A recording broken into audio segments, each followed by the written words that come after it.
All right, I'm going to go ahead and show an example of how to write the equation of a piecewise function. So first off, I'm going to go ahead and start writing out f of x is equal to whatever.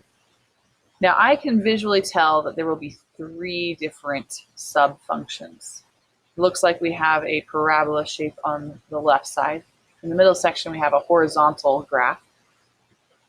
And then on the right side we have a linear graph. So I first need to go ahead and write the equation of this left graph. Now it looks like it's a parabola shifted to the left too.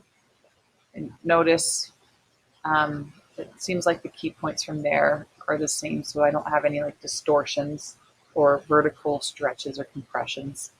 So I'm going left 2, which means it needs to be, since it's affecting my x values, it needs to be inside the function. And left 2, since it's inside, we do opposite, so I'm going to do plus 2. So it's going to be x plus 2 squared.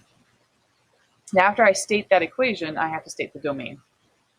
This is right here at -1, so we want that graph anytime x is less than -1. And I'm actually even going to say less than or equal to. Now here's the deal. You could either say it's less than, or you could say less than or equal to. However, when you write the equation for the middle section's graph, you need to make sure that if I did say it's equal to, that we don't say it's equal to. And I'll explain that in a second again. So let's actually go ahead and do this middle section. So this is just a horizontal line at y equals 1, so it's just the graph 1. It's between the coordinates -1, or the x coordinates -1 to +2.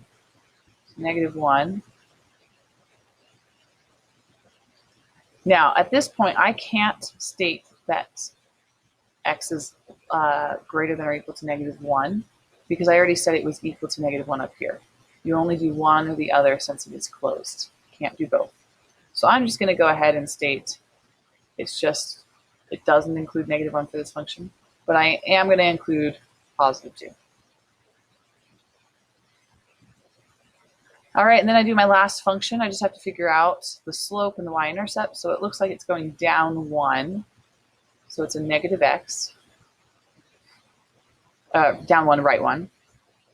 And then my y-intercept, if I keep going back up, would be at 3. I'm going to add 3. And that's anytime x is greater than 2. Once again, since I stated it was equal to 2 previously, I don't want to say it's equal to 2 this time. And there you have it. There's your piecewise function, your equation for your piecewise function.